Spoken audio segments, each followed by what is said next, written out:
Okay. So இப்போ salaries அப்படின்னு எடுத்துக்கிட்டோம் அப்படின்னா, சேலரிஸ்ல லாஸ் வருமா? யாராவது எனக்கு எக்ஸ்பிளைன் பண்ணுங்களேன். ஹவுஸ் ப்ராப்பர்ட்டில லாஸ் வந்துச்சுல்ல, அந்த மாரி சேலரிஸ்ல லாஸ் வருமா?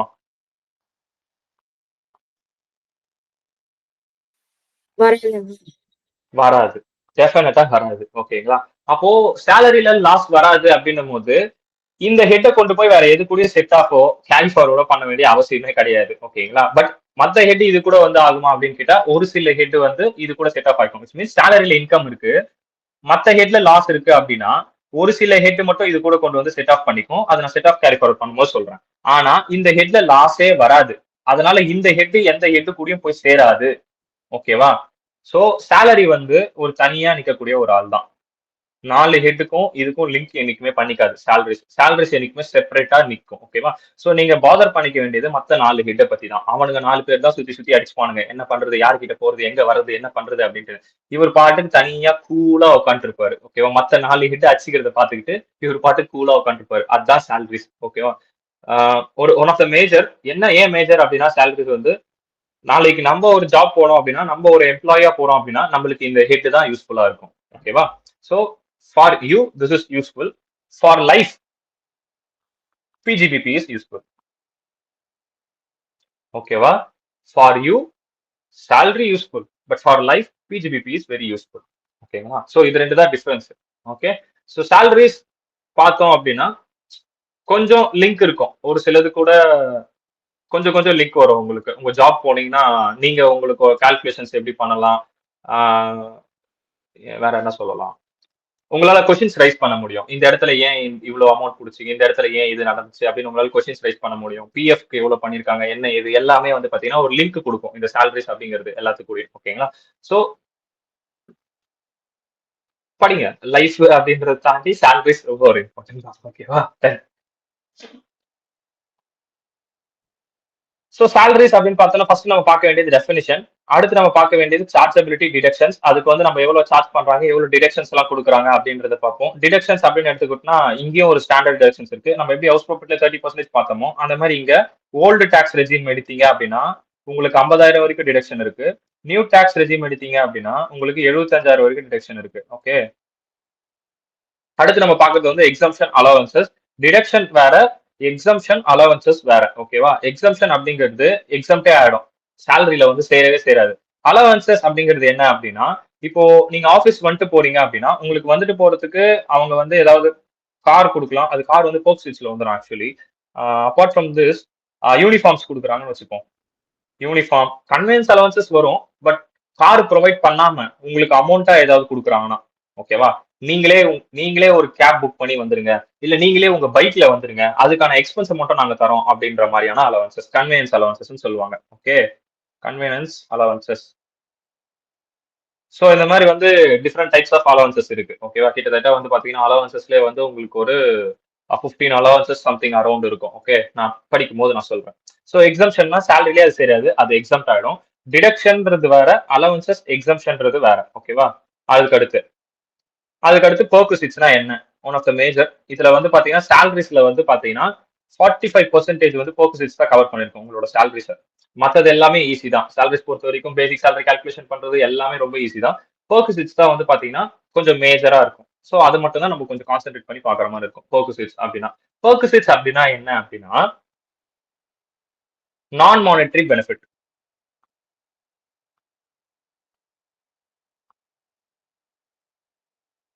நான் மானிட்டரி பெனிஃபிட் அப்படிங்கிறது என்ன எப்படி நாங்க புரிஞ்சுக்கிறது அப்படின்னா எம்ப்ளாயர் ரிலேஷன்ஷிப் ரொம்ப அவசியம் சேலரியில. இது நான் நிறைய இடத்துல பேசுவேன். ஓகே. எம்ப்ளாயர் ரிலேஷன்ஷிப் எக்ஸிஸ்ட்ல இருக்கணும். ஓனரும் அப்புறம் வேலை செய்யறவரோட ரிலேஷன்ஷிப் எப்பவுமே இருக்கணும். இந்த நான் மானிட்டரி பெனிஃபிட் எப்படின்னா மணியே இல்லாம பெனிஃபிட்ஸ் கொடுக்குறது. அது எப்படி மணியே இல்லாம பெனிஃபிட்ஸ் கொடுக்குறது? நான் சொன்னேன் இல்லையா, கார் ப்ரொவைட் பண்றது, கேன்டீன் ப்ரொவைட் பண்றது, கிஃப்ட் கொடுக்கறது, வேற என்ன சொல்லலாம்? மேஜரா கார் ஒன்று வரும். ரெண்ட் ஃப்ரீ அகாமடேஷன் கொடுக்கறது.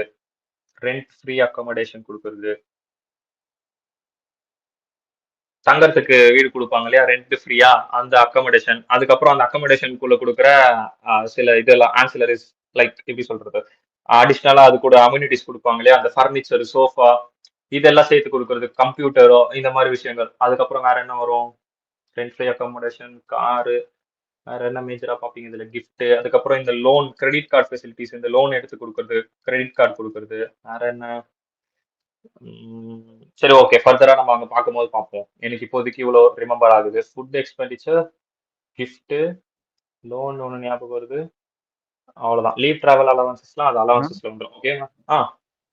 ஆனா இப்போ சில கம்பெனிஸ்ல இந்த இடத்துலலாம் பிசினஸ்லாம் இப்போ எம்ப்ளாயி ஒர்க் பண்றாங்கன்னா இந்த அவங்களோட ஸ்டாஃபா இருந்ததுன்னா இப்போ இவ்வளவு டிஸ்கவுண்ட் எடுத்துக்கலாம், 2% டிஸ்கவுண்ட் எடுத்துக்கலாம் அப்படின்னு சொல்லுவாங்கண்ணா. அது எதுல நான் வரும் அந்த மாதிரி? எதுல 2% டிஸ்கவுண்ட் எதுல எடுத்துக்கலாம்னு? இல்ல இப்போ சப்போஸ் அவங்க ஏதாவது something if they go for அவங்க ஓன் ஷாப்ல ஏதோ பர்ச்சேஸ் பண்றாங்க, இப்போ ரிலையன்ஸ் எம்ப்ளாயி இருக்காங்க, ரிலையன்ஸ் அவங்க என்னன்னா கிஃப்ட் அண்டர்ல வரும். ஓகே சரிண்ணா. கிஃப்ட் மாதிரி வரும். அவங்க வவுச்சர் மாதிரி கொடுத்தாங்கன்னா அதை கிளைம் பண்ணிப்பாங்க. இன்கேஸ் அவங்க கார்டு மாதிரி ஏதாவது கொடுத்தாங்கன்னா இந்த லோன்ல கிரெடிட் லோன் சொன்னது நான் கிரெடிட் கார்டு தான் சொன்னேன். கிரெடிட் கார்டு ஃபெசிலிட்டிஸும் இருக்கு. அதுல 20,000 வரைக்கும் சம்திங் லிமிட் இருக்கு. அதை நான் சொல்றேன், படிக்கும் போது நான் சொல்றேன். அதுக்கும் ஒரு லிமிட் இருக்கு. கிஃப்ட்டுக்கும் ஒரு லிமிட் இருக்கு. 5,000 வரைக்கும் ஒரு லிமிட் இருக்கு. ஓகேண்ணா. ஓகே, அந்த மாதிரி லிமிட் வச்சிருப்பாங்க. அந்த லிமிட் வரைக்கும் என்னன்னா எக்ஸம்ஷன்ல வந்துடும். அந்த லிமிட்டை தாண்டிடுச்சு அப்படின்னா இப்போ வந்து இதெல்லாம் காசா கொடுக்கல இல்லையா? அப்ப நம்ம என்ன பண்ணுவோம்னா அதை காசா மாத்தினா எவ்வளவா இருக்கும், விச் மீன்ஸ் அது மணியா இல்ல, பட் அது மணியா மாறினா எவ்வளவு இருக்கும் அப்படின்னு அப்போ ஒரு வேல்யூ கிடைக்கும் இல்லையா? அந்த வேல்யூ கொண்டு வந்து நம்ம என்ன பண்ணுவோம்னா எக்ஸம்ஷன் போக பேலன்ஸ் இருக்கிறது இன்கம்ல கொண்டு வந்து ஆட் பண்ணிடுவோம்.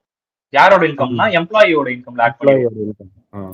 அவ்வளவுதான். அதுக்குதான் இந்த பர்பஸ். சோ அதை வேல்யூவேஷன் பண்றதுக்கு தான் இது 17 ரூல் 3 அதுதான் சொல்லுது. அது வேல்யூவேஷன் நீங்க பண்ணுங்க, அது காசா இல்லைன்றதுனால விட்டுறாதீங்க அப்படின்ட்டு. அது காசா மாத்துனா எவ்வளவா இருக்கும், அதுக்கு நாங்க ஒரு எக்ஸம்ஷன் தரோம். நாங்க அவ்வளவு கல்நெஞ்சே தரோம் இல்ல, ஒரு எக்ஸம்ஷன் தரோம். ஆனா அது போக பேலன்ஸ் இருக்கிறது கொண்டு வந்து இன்கம்ல ஆட் பண்ணி டாக்ஸ் கட்டிடுங்க அப்படின்னு சொல்றாங்க. ஓகேவா? சோ இதுதான் உங்களுக்கு சாலரிஸ்ல மேஜரா பார்க்க போற பாயிண்ட்ஸ்.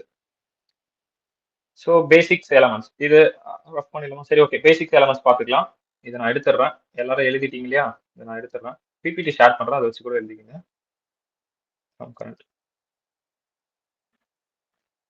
சோ இப்போ பேசிக்ஸ் எலமெண்ட்ஸ் ஆஃப் சேலரி, சில பேசிக்கான விஷயங்கள் எல்லாம் வந்து நம்ம ரிமெம்பர் பண்ணிக்கணும். என்னென்ன அப்படின்னா எம்ப்ளாயர் ரிலேஷன்ஷிப் இருக்கணும் அப்படின்றது first point. Arrear salary also included, which means இப்போ சேலரி ஹெட்ல அரியர் சேலரி அப்படின்னா ஒரு 2 மாசம், ஒரு 2 வருஷத்துக்கு கொடுக்காம 3வது வருஷத்துக்கு சேர்த்து கொடுக்கறது, இல்ல ஒரு வருஷத்துக்கு கொடுக்காம மொத்தமா சேர்த்து அடுத்த 2வது வருஷத்துக்கு சேர்த்து கொடுக்கறது, இந்த மாதிரி அரியர்ல இருக்கும் சேலரிஸ் எல்லாம். அதுவுமே இன்க்ளூட் ஆகுமா இந்த ஹெட்டுக்கு? இல்லைன்னா S of course include, arrear salary also include. அதுக்கப்புறம் பார்ட் டைம் ஜாப் சேலரி. இப்போ வந்து நான் வந்து ஃபுல் டைம் போனாதான் அது சேலரி அப்படின்றதே கிடையாது. பார்ட் டைம் ஜாபா எங்கன்னா போறேன் அப்படின்னா அதுவுமே எனக்கு சேலரிஸ் தான், அதுவுமே இன்க்ளூட் ஆகும். அதுக்கடுத்து when professional is treated as an employee then it will be included in salary, which means ஆனா நான் இப்போ சிஏ, சிஎம்ஏ, சிஎஸ் இருக்கும், நாங்க எல்லாம் தனியா ஒரு ஆபீஸ் வைக்கிறோம் அப்படின்னா அது பிஜிபிபி. நாங்க எல்லாம் ஒரு எம்ப்ளாயியா ஒரு கம்பெனிக்கு போறோம் அப்படின்னா அது சேலரிஸ். ஹெட் பிஜிபிபி ஹெட், இது சேலரிஸ் ஹெட்.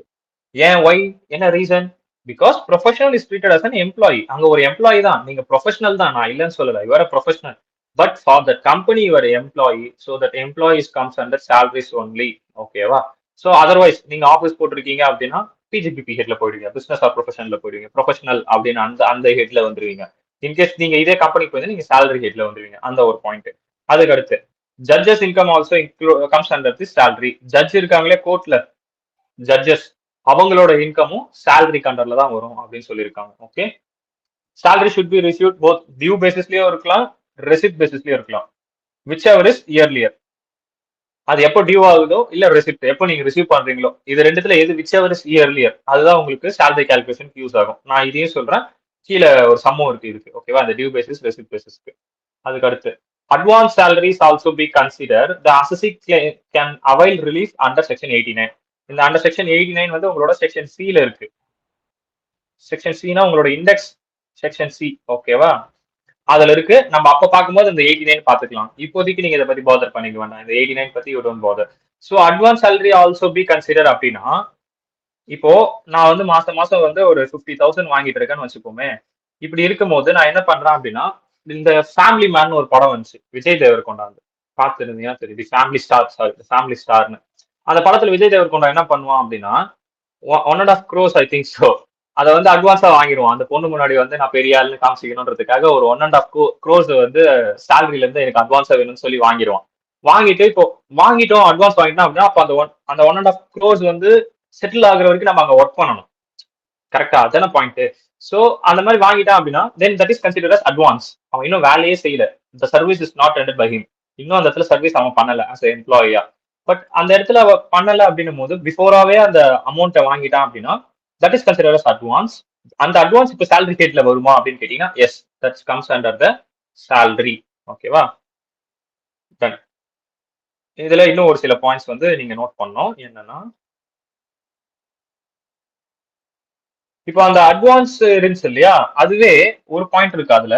அட்வான்ஸ் அகெயின்ஸ்ட் சேலரின்னு ஒண்ணு இருக்கு. அகெயின்ஸ்ட் சேலரி இது வந்து நாட் இன்க்ளூடட். எங்களுக்கு அந்த பாயிண்ட் இந்த பாயிண்ட் புரியலனா அப்படின்னா ஒண்ணும் இல்ல. அட்வான்ஸ் அகெயின்ஸ்ட் சேலரி அப்படிங்கிறது என்னன்னா, நான் இங்க சொன்னேன் இல்லையா, எனக்கு இன்கம் வந்து 50,000 வருது, இது என் எம்ப்ளாயர் வந்து பிஃபோரா கொடுத்தா அது எனக்கு அட்வான்ஸ். ஆனா நான் என்ன சொல்றேன்னா, இப்போ வெளியே ஒருத்தர் ஃபார் எக்ஸாம்பிள் நீங்க நீங்க இருக்கீங்க, நீங்க வந்து எனக்கு எம்ப்ளாயர் எல்லாம் கிடையாது. நான் உங்ககிட்ட வந்து என்ன சொல்றேன்னா, எனக்கு வந்து இந்த மாதிரி 50,000 சம்பளம் வருதுடா, எனக்கு நீ ஒரு 1,00,000 கொடு, நான் உனக்கு ஒரு 2 மாசத்துல தரேன், என் சேலரில இருந்து நான் கொடுத்துறேன் அப்படின்ட்டு இந்த 1,00,000 வந்து நான் உங்ககிட்ட இருந்து வாங்குறேன். அப்ப இந்த அட்வான்ஸ் வந்து சேலரி ஹெட்ல வருமான்னு கேட்டா வராது. இதுவும் அட்வான்ஸ் தான். உங்க சேலரிய பேஸா வச்சுதான் இந்த அட்வான்ஸ் நீங்க வாங்கிருக்கீங்க. ஆனா நீங்க யார்கிட்ட வாங்கிருக்கீங்க? ஏதோ ஒரு தேர்ட் பர்சன் கிட்ட வாங்கிருக்கீங்க. எம்ப்ளாயர் கிட்ட இருந்து வரல அந்த அட்வான்ஸ். நீங்க ஒரு தேர்ட் பர்சன் கிட்ட இருந்து வாங்கிருக்கீங்க. அப்போ இதுதான் அட்வான்ஸ் அகெயின்ஸ்ட் சேலரி. அப்போ இது சேலரி ஹெட்ல வருமா இந்த இன்கம் அப்படின்னு கேட்டா அந்த டைம்ல வராது. ஏன்னா இங்க என்ன பார்த்தோம் provision, whichever is earlier ஒன்னு பார்த்தோம். Due or receipt basis whichever is earlier அப்படின்னு நான் ஒன்னு சொன்னேன். அப்ப நீங்க 1,00,000 பிஃபோராவே ரிசீவ் பண்ற கணக்கு தான். ஆனா இது சேலரியில காமிப்பீங்கன்னு கேட்டா கிடையாது.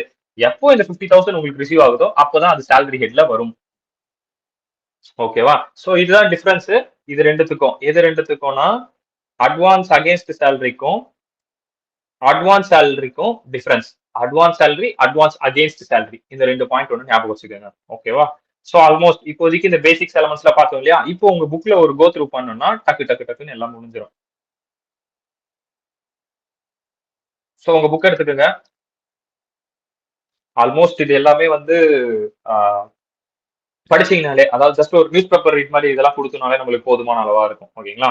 சோ பேசிக் எலமெண்ட்ஸ் கொடுத்துட்டு payer and payee must be employer and எம்ப்ளாயா இருக்கணும், ஆர் மாஸ்டர் ஆர் சர்வெண்டா இருக்கணும். அந்த ரிலேஷன்ஷிப் அது ஒண்ணு மேஜர். இது உங்க புக்லயும் இந்த மாதிரி தான் பிளர்ரா இருக்கா?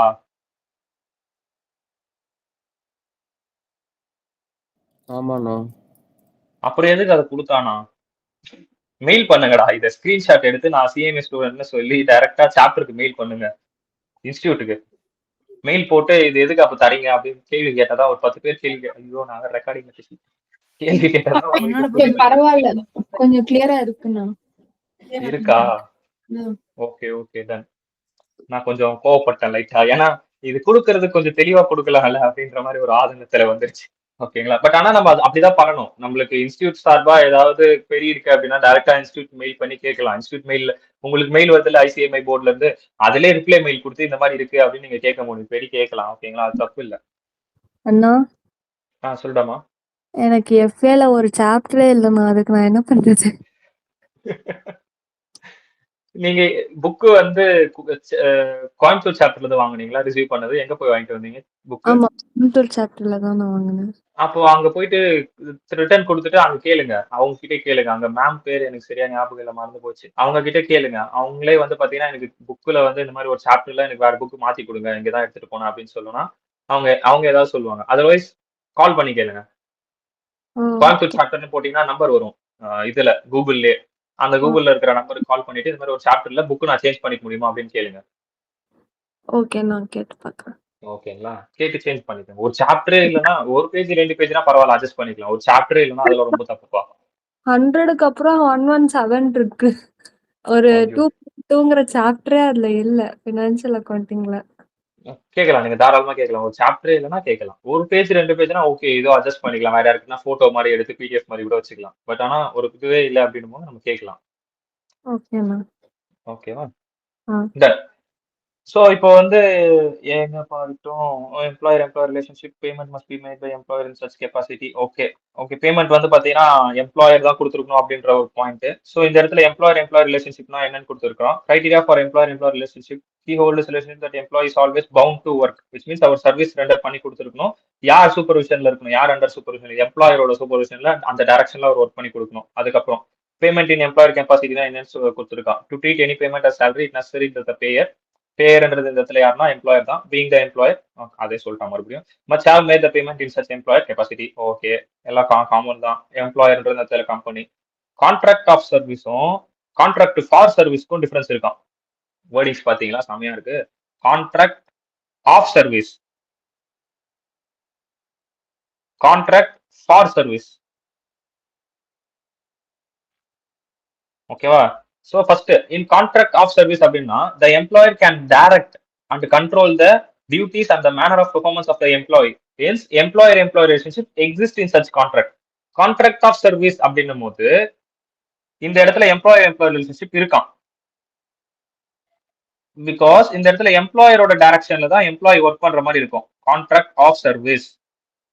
Contract for service. However, in case of contract for service, the contractee can simply decide it and code the objectives or target to achieve, but cannot decide it to direct on the manner of the performance. Which means இந்த இடத்துல contract for service அப்படின்னும் போது for சர்வீஸ்க்காக ஒரு contract போட்டிருக்காங்க அப்படின்னா அவரா வந்து இதுதான் என்னோட ஆப்ஜெக்டிவ், இதுதான் என்னோட டார்கெட், அவ்வளவுதான். அது முடிஞ்சா என்னோட பெர்ஃபார்மன்ஸ் முடிஞ்சா என்னோட கான்ட்ராக்ட் அங்கேயே முடிஞ்சிச்சு. ஸோ அதுதான் கான்ட்ராக்ட் ஃபார் சர்வீஸ். லெசன்ஸ் என் சர்வீஸே அந்த கான்ட்ராக்டாக ஒரு கான்ட்ராக்ட் ஒன்று போட்டிருக்கோம். அதுல என்னோட ஆப்ஜெக்டிவ் வந்து டிஃபைன் ஆயிருக்கும். ஆப்வியஸா வந்து எல்லாத்துலயும் ஆப்ஜெக்டிவ் டிஃபைன் ஆயிருக்கும், ஜாப் ரோல்ல டிஃபைன் ஆயிருக்கும். பட் இந்த இடத்துல ஃபார் சர்வீஸ் அப்படின்னும் போது அவராவே டிசைட் பண்ணிருப்பாரு, இதுதான் எனக்கு வந்து இவ்வளவுதான். அந்த கான்ட்ராக்ட் ஃபார் சர்வீஸ்ல வந்து அந்த கான்ட்ராக்டே வந்து பாத்தீங்கன்னா இவ்வளவுதான் அப்படின்னு டிசைட் பண்ணிட்டு ஒரு 2 பர்சன்ஸ்க்கு பிட்வீன். அது எப்படி சொல்றதுன்னா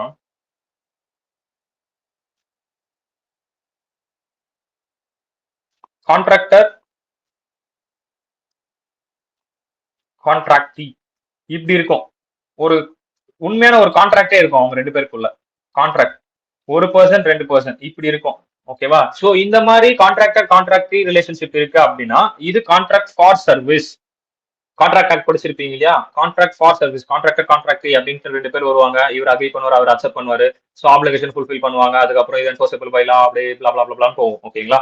சோ இப்படி இருக்கு அப்படின்னா இது கான்ட்ராக்ட் ஃபார் சர்வீஸ். அப்போ இந்த பர்சன் ஒரு ஆப்ஜெக்டிவ் ஃபிக்ஸ் பண்ணிருப்பாங்க, அது முடிஞ்ச உடனே அந்த கான்ட்ராக்ட் முடிஞ்சிடும். ஓகே ஆப்வியஸா முடிஞ்சிச்சு. பட் கான்ட்ராக்ட் ஆஃப் சர்வீஸ் அப்படிங்கும் போது இந்த சர்வீஸ்க்காக இந்த கான்ட்ராக்ட் அப்படின்னும் போது தென் இந்த இடத்துல எம்ப்ளாயர் ரிலேஷன்ஷிப் இருக்கும். இப்போ கான்ட்ராக்ட் எம்ப்ளாயி அப்படின்னு சொல்லுவாங்க சில இடத்துல, நீங்க போய் கேள்விப்பட்டிருந்தீங்கன்னா கான்ட்ராக்ட் எம்ப்ளாயியா இருக்கேன் அப்படின்னுவாங்க. சோ அந்த இடத்துல எம்ப்ளாயர் ரிலேஷன்ஷிப் எக்ஸிஸ்ட் ஆகும். தென் அவங்க எம்ப்ளாயர் கண்ட்ரோல் இருக்காங்க அப்படின்னா அவங்க சேலரிஸ் அண்டர்ல வருவாங்க. ஒரு தனிப்பட்ட ஒரு 2 நபருக்குள்ள இருக்கு அப்படின்னா அது கான்ட்ராக்ட் ஃபார் சர்வீஸ், அது எம்ப்ளாயர் ரிலேஷன்ஷிப் அங்க கிடையாது. பட் கான்ட்ராக்ட் ஆஃப் சர்வீஸ்ல கான்ட்ராக்ட் எம்ப்ளாயா இருக்காங்க. ஃபார் எக்ஸாம்பிள் சொல்லணும் அப்படின்னா ஒரு ஆடிட் ஃபார்ம் இருக்குன்னு வச்சுப்போம். அந்த ஆடிட் ஃபார்ம் வந்து என்ன பண்ணுது அப்படின்னா ஒரு 20 எம்ப்ளாயை கூப்பிட்டு கான்ட்ராக்ட் போடுது. ஆடிட் ஃபார்ம் எந்த கம்பெனி கூட கான்ட்ராக்ட் போடுது? ஒரு கம்பெனி கூட, எக்ஸ் லிமிடெட் ஒரு கம்பெனி கூட கான்ட்ராக்ட் போடுது. ஓகேவா? என்ன கான்ட்ராக்ட்னா நான் 20 பேரை வந்து எக்ஸ் லிமிடெடுக்கு சப்ளை பண்றேன், 20 பேரை வந்து என்னோட கான்ட்ராக்ட்ல வந்து நான் சப்ளை பண்றேன். அப்ப இந்த இடத்துல இவர் கான்ட்ராக்டர் ஆவாரு, இங்க கான்ட்ராக்டின்னு வந்துருவாங்க. பட் இங்க நடக்கிற விஷயம் கான்ட்ராக்ட் ஃபார் சர்வீஸ் இல்ல, கான்ட்ராக்ட் ஆஃப் சர்வீஸ். யாரோட சர்வீஸ்க்கு வந்து அந்த ஆடிட் ஃபார்ம் வந்து எம்ப்ளாயி அலோகேட் பண்ணுது அப்படின்னா இவரோட சர்வீஸ்க்கே, கான்ட்ராக்டியோட சர்வீஸ்க்கே எம்ப்ளாயி அலோகேட் பண்ணுது. பட் கான்ட்ராக்ட் ஃபார்ல கான்ட்ராக்டரோட சர்வீஸ்க்காக கான்ட்ராக்டி அப்பாயின்மெண்ட் பண்றாங்க. புரியுதா இந்த டிஃபரன்ஸ்?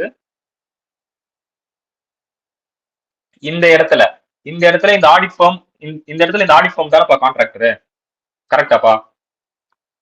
ஓகேவா? இவர் தானே கான்ட்ராக்டரு. கான்ட்ராக்டருக்கு இங்க எதனா சர்வீஸ் ஆக வேண்டியிருக்கா? இதுக்கு கொஸ்டின் சொல்லுங்க. இந்த பாயிண்ட்ல கான்ட்ராக்டருக்கு எதனா சர்வீஸ் ஆகணுமா? யாருக்கு சர்வீஸ் ஆகணும்?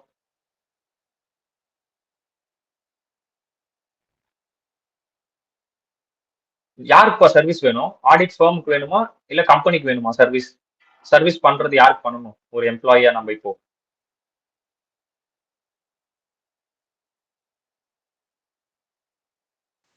X லிமிடெட்னா X லிமிடெடுக்கு. அப்போ எக்ஸ் லிமிடெடுக்கு பண்றோம் அப்படின்னா இது கான்ட்ராக்ட் ஆஃப் சர்வீஸ். ஆனா அனுப்பி வச்சது யாரு? ஆள் அனுப்புனது யாரு? ஆடிட் ஃபார்ம் தான் 20 பேர். இப்போ பிகாம் முடிச்சவங்க ஒரு 20 பேர் வேணும் அப்படின்னா அந்த 20 பேர் வந்து எனக்கு ஆடிட் ஃபார்ம்ல இருக்காங்க அப்படின்னும் போது ஓகே நான் அனுப்பி வைக்கிறேன் அப்படின்னு ஆடிட் ஃபார்ம் வந்து எக்ஸ் லிமிடெடுக்கு அனுப்பி வச்சுச்சு. அப்போ யாருக்கு வேலையாக வேண்டியிருக்கு? எக்ஸ் லிமிடெடுக்கு. கான்ட்ராக்டுக்கே வேலையாக வேண்டியதா இருக்கு. ஓகேவா? நல்லா அண்டர்ஸ்டாண்ட் பண்ணுங்க. அப்போ இது கான்ட்ராக்ட் ஆஃப் சர்வீஸ். இப்போ இந்த சுச்சுவேஷனுக்கு வாங்க. இங்க இந்த சுச்சுவேஷன் வரும் அப்படின்னா இப்போ இங்க யாருக்கு வேலையாக வேண்டியிருக்கு? ஒரு கான்ட்ராக்ட் போடுறாங்க அப்படின்னா நீங்க கான்ட்ராக்ட் ஆக்ட்ல படிச்சிருப்பீங்க. ஒரு கான்ட்ராக்ட் போடுறாங்கன்னா அப்போ இங்க யாருக்கு வந்து ஒர்க் வந்து டன் ஆகணும்?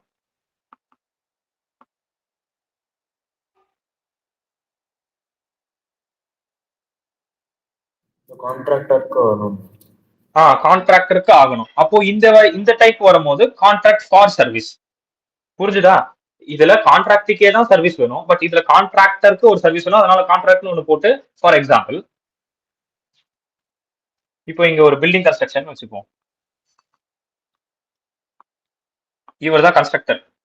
இவர் தான் கன்ஸ்ட்ரக்ட் பண்ணி கொடுக்கணும்.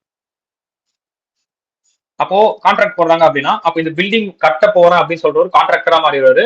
கன்ஸ்ட்ரக்ட் பண்ண போற ஒரு கான்ட்ராக்டா மாறிடுவாங்க. அப்போ இங்க சர்வீஸ் யார் ரெண்டர் பண்றாருன்னா கான்ட்ராக்டர் தான் சர்வீஸ் ரெண்டர் பண்றாரு. என்ன சர்வீஸ் ரெண்டர் பண்றாரு?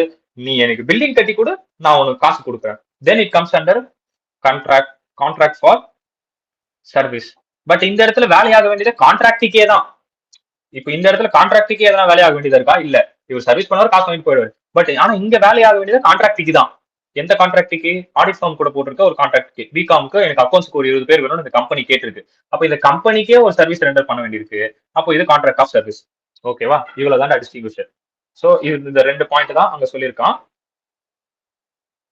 Contract of service versus contract for service. ஓகேவா? ஞாபகம் வச்சுக்கோங்க. அதுக்கு அடுத்து ஏஜென்ட் பிரின்சிபல் ரிலேஷன்ஷிப் இருந்தா இதுக்குள்ள வராது. இந்த இது வந்து IFOS அல்லது PGBP-ல தான போகும். person is acting as agent of his principal. Any commission or remuneration earned by the agent is not taxable under the head salary. இது salary கிடையாது. அவங்க வந்து முடிச்சாங்க ஒரு ஏஜென்ட்டா ஒரு கமிஷன் கொடுத்து ஒரு ரெமுனரேஷனுக்கு முடிச்சு. This is because an agent is not an employee of his principal. இந்த இடத்துல எம்ப்ளாயர் ரிலேஷன்ஷிப் எக்ஸிஸ்ட் ஆகல. ஓகேவா? சோ ஆட்டோமேட்டிக்கா அது வந்து IFOS-லயோ இல்ல PGBP-லயோ அவங்க பிசினஸை பொறுத்து வந்து டாக்ஸபிள் ஆகும். அதுக்கப்புறம் salary received by a partner from a firm is not taxable as salary because it comes under PGBP. Because there is no employer-employer relationship between the firm and the partner. Firm को partner को employer-employer relationship இல்ல. So salary shall be taxable under the head PGBP. ஓகேவா? அதுக்கு அடுத்து salary received by proprietor from his proprietorship is not an income. As proprietor as a proprietorship firm as the same person, no one can earn from himself.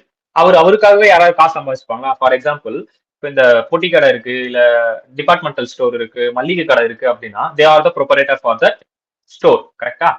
இப்ப அவங்க அதுல சம்பாதிக்கிறாங்களா? அவங்க சம்பாதிக்கிறது மறுபடியும் அவங்களே சேலரியில வந்து காமிப்பாங்களா? காமிக்க மாட்டாங்க. அவங்களுக்கே சம்பாதிச்சுப்பாங்க கேட்டா கிடையாது. சோ அது சேலரி கீழே வராது. மேபி அவங்க லிமிட்டை தாண்டாங்க அப்படின்னா PGBP கீழே போகும். ஓகேவா? That is not a salary.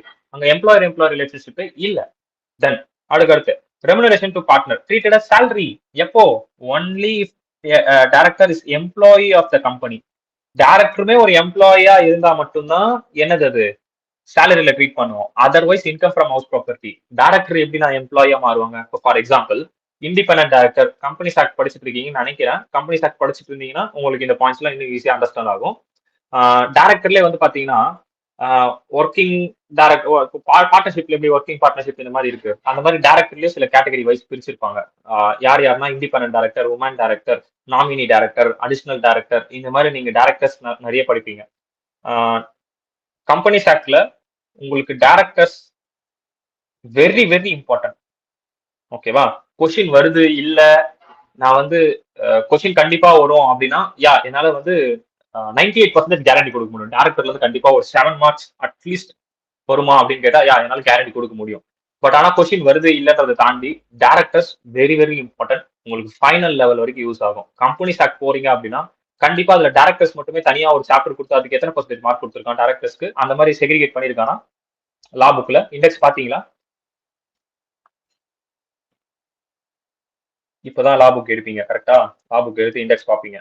டைரக்டர்ஸ்க்கு எத்தனை % கொடுத்துருக்கானா செப்பரேட்டா டைரக்டர்ஸ்க்கு இல்ல மொத்தமா கம்பெனிஸ் ஆக்ட் தான் கொடுத்துருக்கானா?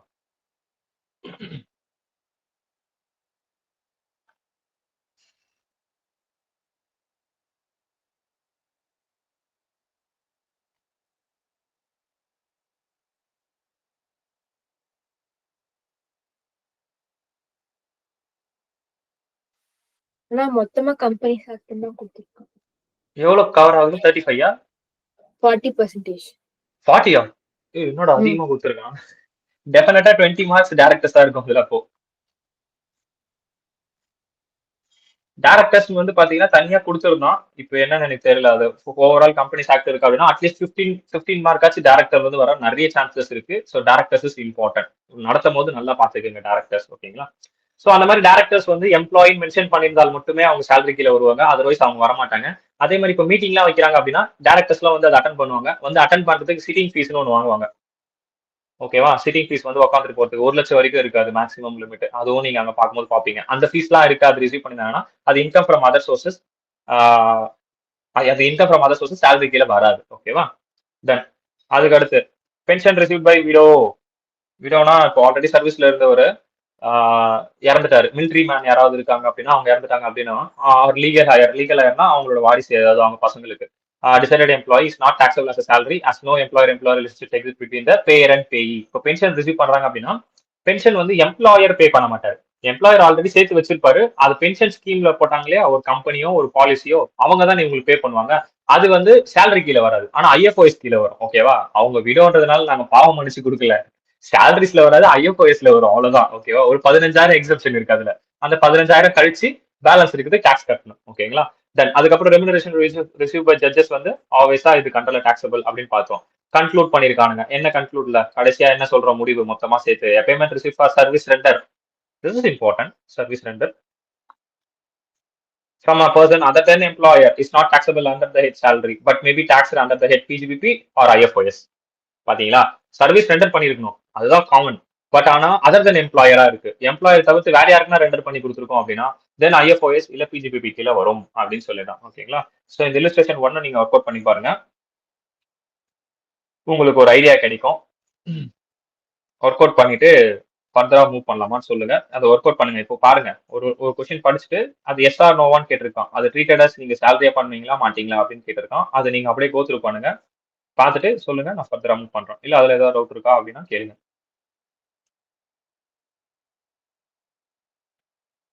ஓகே. ஸோ அதுக்கப்புறம் வந்து பாத்தீங்கன்னா செக்ஷன் வைஸ் கொடுத்துருப்பான். செக்ஷன் 15, 16, 17 நம்ம வந்து பார்த்தோம்.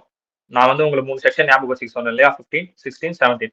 ஸோ அந்த 15ல என்ன இருக்குன்னா chargeable section, due or receipt whichever early அதெல்லாம் பார்த்தோம். டிடக்ஷன்ல ஸ்டாண்டர்ட் டிடக்ஷன் நான் சொல்லேன். இந்த என்டர்டைன்மெண்ட் அலவன்ஸ் நம்ம பார்ப்போம். Professional tax is common point. 2500 இப்போதைக்கு தமிழ்நாட்டில் இருக்கு. அதாவது ஸ்டேட் வைஸ் அது வந்து ப்ரொஃபஷனல் டாக்ஸ் வந்து பிரியும். ஓகேங்களா? அதுக்கப்புறம் வந்து பாத்தீங்கன்னா டெஃபினிஷன்ஸ் நான் சொன்ன மாதிரி சேலரி என்ன நம்ம தெரிஞ்சுக்கணும், பர்சஸ் என்ன தெரிஞ்சுக்கணும். Profit in lieu of salary. Profit in lieu of salary is nothing. என்னன்னா நீங்க ஒரு ஆக்டிவிட்டி பண்ணிருப்பீங்க, நீங்க நல்லா பண்ணிட்டீங்கன்னு சொல்லிட்டு ஓகே உங்க எம்ப்ளாயர் வந்து உங்களுக்கு வந்து நான் எக்ஸ்ட்ரா உனக்கு ஒரு 5 lakhs தரேன், அட்லீஸ்ட் ஒரு 8 lakhs தரேன், நீ ஒர்க் நல்லா பண்ணிட்ட அப்படின்னு சொல்லிட்டு அப்படி கொடுத்தாங்கன்னா then that will be consider as என்னது profit in lieu of salary. ஓகேங்களா? அது ஒரு ப்ராஃபிட் தானே. அதாவது சேலரிக்கு பதிலாக ஒரு ப்ராஃபிட் கொடுக்குற மாதிரி. ஓகேங்களா? சேலரிக்கு பதிலாக ஒரு ப்ராஃபிட் கொடுக்குற மாதிரி இன் லிவ் ஆஃப் சேலரி ஒரு ப்ராஃபிட் கொடுக்குறாங்க. அந்த வேலையை நீங்க நல்லா பண்ணிட்டீங்க அப்படின்றதுனால ஒரு 5 lakhs இல்ல சம்டைம்ஸ் ஒரு லேண்ட் நான் எழுதி வைக்கிறேன், ஒரு லேண்ட் நான் உனக்கு கொடுக்குறேன் அப்படின்லாம் கூட சொல்லுவாங்க. ஓகேங்களா? So that is consider as profit in lieu of salary, பல்கா ரிசீவ் பண்றது. ஓகேங்களா? ஸோ அப்புறம் சேலரி டெஃபினேஷன்ல இது இதெல்லாம் இன்க்ளூட் ஆகுது. வேஜஸும் சேலரி தான். அதுக்கப்புறம் ஆனுவிட்டி ஆர் பென்ஷன் அதுவுமே சேலரி தான். தட்ஸ் ஆனுவிட்டி இஸ் நத்திங் நீங்க வந்து கொஞ்சம் கொஞ்சமா சிறுக சேர்த்து வச்சு ஃபைனலா ஒரு 5th இயர்ல 6th இயர்ல வந்து எடுப்பீங்க இல்லையா? That is consider as annuity. Gratuity இது நம்ம பார்ப்போம். இந்த கிராஜுவிட்டி இதெல்லாம் நம்ம பார்ப்போம். பென்ஷன் எப்படி கால்குலேஷன் பண்றது சேலரிஸ்ல அப்படின்றதெல்லாம் நம்ம பார்ப்போம். Fees, commission, perquisites, profit in lieu of salary in addition to any salaries or wages. அதாவது ஆல்ரெடி சேலரி வேஜஸ் நீங்க வாங்கிட்டு இருக்கீங்க, அது கூட அடிஷனலா சேர்த்து ப்ராஃபிட் இன் லீவ். இங்க எல்லாத்துலயும் பாருங்க ஆர்னு இருக்கும். பர்க்விசிட்ஸ்ன்றது நான் மானிட்டரி பெனிஃபிட். அது உங்க சேலரியே கிடையாது. சேலரி தாண்டி நீங்க எக்ஸஸா வாங்குறது. அப்போ profit in lieu of salary இல்ல, உங்க சேலரி தாண்டி நீங்க எக்ஸ்ட்ராவா ஏதாவது வாங்குது. நீ நல்லா ஒர்க் பண்ணிருக்க, நான் உனக்கு ஒரு 5 லட்சம் தரேன். அடிஷனலா சேலரி ஆர் வேஜஸ்ல இருந்து நம்ம அடிஷனலா ரிசீவ் பண்றது ஃபீஸோ கமிஷனோ இதெல்லாம் சேலரிஸே கிடையாது. அதாவது உங்களுக்கு பேசிக் சேலரின்னு ஒண்ணு இருக்கும்பா. ஒரு 10,000 இருக்குன்னா இதை தாண்டி நீங்க அடிஷனலா வாங்குறது இது எல்லாமே. புரியுதா? அதுக்கப்புறம் அட்வான்ஸ் சேலரி நம்ம பார்த்தோம், எஸ் இன்க்ளூடட். அதுக்கப்புறம் any payment received in respect of any period of leave not availed by the assessee, which means leave time சேலரின்னு ஒன்று சொல்லுவாங்க, அதுவும் நம்ம ப்ரொவிஷன்ல பார்ப்போம். லீவ் எடுத்தாலும் ஏர்ன்டு லீவுக்கும் சேலரி இருக்குன்னு சொல்லுவாங்க இல்லையா, அது எதுவும் அவைல் பண்ணல அப்படின்னா அதுக்கப்புறம் அந்த அசசி அதை அவைல் பண்றாரு அப்படின்னும் போது அதுவுமே கன்சிடர் அஸ் சேலரி. அதுக்கு அடுத்து the portion of annual accretions in any previous year or balance of the credit of the employee participating in recognized பிஎஃப்ல இருக்கிறது, இது எல்லாமே சேலரியில இன்க்ளூட் ஆகும். நான் பிஎஃப் ப்ரொவிஷன் பார்க்கும்போது அது சொல்றேன். அதுக்கப்புறம் transfer balance recognise provident fund to the extent is taxable. இங்க என்ன சொல்லியிருக்காங்கன்னா ரெகனைஸ் ப்ராவிடன்ட் ஃபண்டுக்கு சர்டன் பெர்சன்டேஜ் இருக்கு. அந்த பெர்சன்டேஜ் தாண்டி நீங்க அதுல வந்து பண்ணீங்க அப்படின்னா then it is taxable as salary. Salary head கீழே அது டாக்ஸபிள் ஆயிடும். ஒரு பெர்சன்டேஜ் வரைக்கும் எக்ஸம்ஷன் இருக்கு, ஒரு லிமிட்.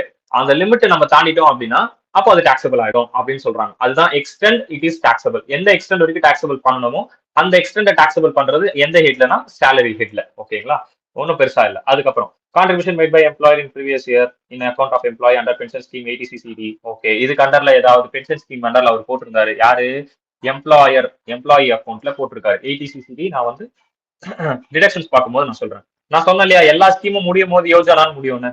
அங்க பாருங்க, national pension scheme and Atal pension Yojana.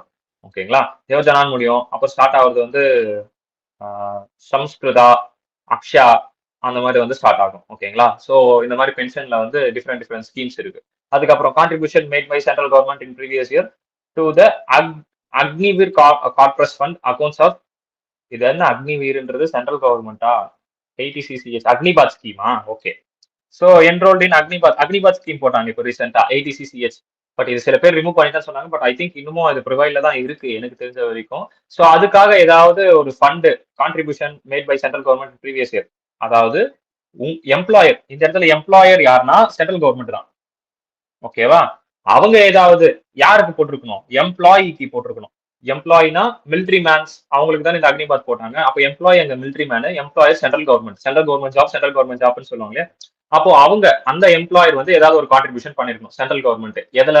இந்த Agniveer corpus fund to an individual enrolled in Agnipath ஸ்கீம்ல யாரெல்லாம் என்ரோல் பண்ணிருக்காங்களோ அவங்களுக்கு ஏதாவது கான்ட்ரிபியூஷன் மேட் பண்றாங்க அப்படின்னா then that will be comes under salary. That is included in salary. எது? இந்த கான்ட்ரிபியூஷன். ஓகேவா, ஜே பாயிண்ட் வரைக்கும் அண்டர்ஸ்டாண்ட் ஆச்சா?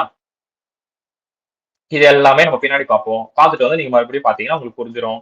ஒன்றும் பிரச்சனை இல்லை, ஒரு நியூஸ் பேப்பர் ரீட் கொடுத்தா போதும். இது எல்லாத்தையும் நான் மைண்ட்ல ஏற்றிக்கணுமா? தேவையே இல்லை, மறந்துடுங்க. ஏன்னா நீங்க பின்னாடி பார்க்க ஞாபகம் வந்துடும். ஓகேவா, அதுக்கடுத்து சில ஜெனரல் நோட்ஸ் வந்து சேலரி வேஜஸ் இன்க்ளூட் ஆகும் சொல்லிட்டான். வாலண்டரி பேமெண்ட், இது வந்து எந்த டிஃபரன்ஸும் கிடையாது. வாலண்டரி பேமெண்ட் கான்ட்ராக்சுவல் பேமெண்ட்லாம் கிடையாது. பேமெண்டா அவ்வளவுதான், போத் ஆர் டாக்ஸபிள் சேலரி. அதுக்கடுத்து ரெமுனரேஷன் ஃபார் எக்ஸ்ட்ரா ஒர்க் ஏதாவது பண்ணிருக்காங்க அப்படின்னும் போது அவரோட டியூட்டிஸும் தாண்டி இப்போ ஓவர் டைம் ஜாப் ஓடின்னு சொல்லுவாங்க, ஓவர் டைம் பண்றாங்க அப்படின்னா then that is also included in salary. எங்க ஆளுங்க பார்ட் டைம் சேலரியே விடலையே, அப்புறம் எப்படி ஓவர் டைம் சேலரியை விடுவாங்க? அதுவும் இதுலதான் டாக்ஸபிள் ஆகும்.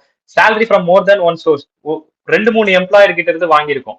ஃபார் எக்ஸாம்பிள் யாராவது இருக்கீங்களா இது உள்ள? இந்த எக்ஸாம்பிள் தேவைப்படுற ஆள் இது உள்ள இருக்கீங்க. ஒரு 8 மந்த் ஒரு எம்ப்ளாயர் கிட்ட ஒர்க் பண்ணிட்டு another 4 மந்த் ஒரு எம்ப்ளாயர் கிட்ட ஒர்க் பண்றோம் அப்படின்னா தென் இந்த ரெண்டுத்தையும் சேர்க்கணும். salary received from more than one employer during the same previous year. Salary from each employer shall be accumulated under the head salary. accumulate பண்ணி salary கீழ நம்ம காட்டுவோம். ஓகேங்களா, for the purpose of IT purpose, income tax பர்பஸ்க்கு. ஓகேங்களா, அதுவும் நல்லா ஞாபகம் வச்சுக்கோங்க. இன்கம் டாக்ஸ் ஃபைல் பண்ணும்போது தான் இது தேவைப்படும். ஓகேவா, அது ஒரு பாயிண்ட். அதுக்கப்புறம் salary from farmer or present or prospective அப்படின்னு கொடுத்திருக்கான். இந்த இடத்துல salary from farmerனா எம்ப்ளாயர் தான் ஃபார்மர்னு சொல்றான். இப்போ பிரசன்ட் அங்கேயே பிரசன்ட் ஒரு வேர்டு கொடுத்திருக்கான். ஃபார்மர்ன்றது எம்ப்ளாயர் தான் அந்த இடத்துல. பிரசன்ட் எம்ப்ளாயர் ஃபியூச்சர்ல போக போற எம்ப்ளாயர், விச் மீன்ஸ் இந்த ப்ராஸ்பெக்டிவ் அப்படிங்கிறது என்னன்னா ஃபியூச்சர். ரெட்ரோஸ்பெக்டிவ்னா பாஸ்ட். கரெக்டா, ரெட்ரோஸ்பெக்டிவ் ப்ராஸ்பெக்டிவ் ரெண்டு சொல்லி கொடுத்தேன். ரெட்ரோஸ்பெக்டிவ்னா நம்ம ப்ரீவியஸ் இயருக்கு போறது அப்படின்ட்டு, ப்ராஸ்பெக்டிவ்னா நம்ம ஃபியூச்சர் இயருக்கு போறது. இப்போ இங்க என்ன சொல்லியிருக்கான் அப்படின்னா நான் ஃபியூச்சர்ல வேற கம்பெனி கூட மாறலாம், அந்த கம்பெனி கிட்ட இருந்தும் நான் சேலரி வாங்கலாம். இப்போ பிரசன்ட்ல ஒரு கம்பெனி இருக்கும், அங்கேயும் ஒரு சேலரி வாங்கலாம். It's chargeable under the salary. Example பாருங்க, pension from former employee. Already நான் பாஸ்ட்ல முடிச்சுட்டு வந்த எம்ப்ளாயி கிட்ட இருந்து பென்ஷன் ரிசீவ் பண்றேன், அவர் ஃபார்மர் எம்ப்ளாயர் எனக்கு. And advance receive from prospective employer.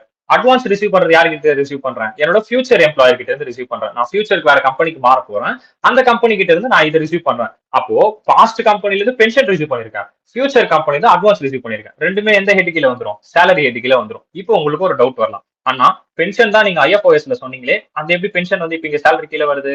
ஏன் சேலரி கீழ வருது அப்படின்னா, இங்க பென்ஷன் பாத்தீங்கன்னா by widows or legal heir தான். அங்க எம்ப்ளாயர் செத்துட்டான். ஓகே, இங்க எம்ப்ளாயி உயிரோட இருக்கான். ஓகேவா, இங்க இன்னும் எம்ப்ளாயி உயிரோட இருக்கான். டன். அதுக்கு அடுத்து ஃபார் கோயிங் ஆஃப் சேலரி. ஃபார் கோயிங்னா லைக் அதை வேவ் பண்றது. ஒன்ஸ் சேலரி ஏர்ன் ஆயிடுச்சு அப்படின்னா சப்சிக்வெண்ட்லி வேவ் பண்றாங்க அப்படின்னா அது வந்து எப்படி சொல்றது, எக்ஸம்ட் ஆகாது டாக்ஸ் லயபிலிட்டில இருந்து.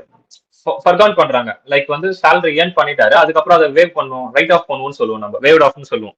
நம்ம புக்ஸ் ஆஃப் அக்கௌண்ட்ஸ், ஃபினான்ஷியல் அக்கௌண்ட்ஸ்லாம் பார்த்தோம்னா வேவ் ஆஃப்னா ரைட் ஆஃப் பண்றதுன்னு சொல்லுவோம். ரைட் ஆஃப்னா திரும்ப வராது, பேட் டெப்ஸ் ரைட் ஆஃப் பண்ணுங்க அப்படின்னு நம்ம சொல்லுவோம். எதுக்கு, திரும்ப வரவே வராது அந்த காசு அப்படின்றதால நம்ம ரைட் ஆஃப் பண்ணுவோம். ஸோ அதே மாதிரி சேம் இங்க வேவ் பண்ணுவாங்க. வேவ் பண்றது அப்படின்றது டாக்ஸ்ல ஏதாவது இம்பாக்ட் இருக்குமான்னு கேட்டா அதெல்லாம் ஒன்றும் கிடையாது. வேவ் பண்றது எப்படி ஆயிடும் அப்படின்னா அப்ளிகேஷன் ஆஃப் இன்கம்னு ஆயிடும். டைபிசிபிகேஷன் அப்ளிகேஷன் ஒன்று பார்த்தோம் இல்லையா, அப்ளிகேஷன்னா ஆட்டோமேட்டிக்கா அப்ளை ஆயிடும். என்னதான் 10 லட்சம் நம்ம சிஸ்டர் ரிசீவ் பண்ணியிருந்தாலும் அதுக்கு அதுக்கு வந்து அந்த 5 lakhsக்கான டாக்ஸ் வந்து சாரி என்னதான் நம்ம என் சிஸ்டர் வந்து எனக்கு 5 lakhs இன்கம் எனக்கு பண்ணியிருந்தாலும் மாத்தி கொடுத்திருந்தாலும் என் சிஸ்டர் தான் என்ன பண்ணணும், அதுக்கு 10 lakhsக்குமே ஹோனா டாக்ஸ் பே பண்ணணும். நல்லா ஞாபகம் வச்சுக்கிட்டா application of income. Application of income அப்படிங்கிறது என்னன்னா, இப்போ வந்து ஒரு ப்ராப்பர்ட்டி நாங்க விற்கிறோம், சிஸ்டரும் பிரதரும் நாங்க இருக்கோம் அப்படின்னா 10 லட்சத்துக்கு அதை வித்திருக்கோம். அந்த டைம்ல என் சிஸ்டர் வந்து எனக்கு 5 லட்சத்துக்கு கொடுத்துருக்காங்க அப்படின்னா அந்த 5 லட்சத்துக்கு நான் டாக்ஸ் கட்டணுமான்னு கேட்டா கிடையாது. மொத்தமா அப்ளிகேஷன் சொல்லி யார் பேர்ல வருதுன்னா 10 லட்சத்துக்கு என் சிஸ்டர் தான் டாக்ஸ் கட்டணும் அப்படிங்கிறது அப்ளிகேஷன் ஆஃப் இன்கம் நம்ம பார்த்தோம். கரெக்டா?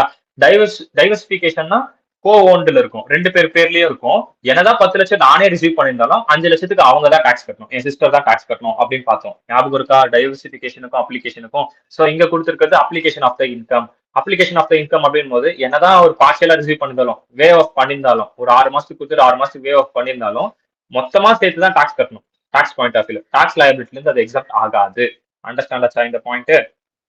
அப்ளிகேஷன் ஆஃப் இன்கம் ஞாபகம் வந்துச்சுன்னா இது ஈஸியா இருக்கும் உங்களுக்கு, ஏன் அதை அங்க கொடுத்தான் அப்படின்ட்டு. டன்னா?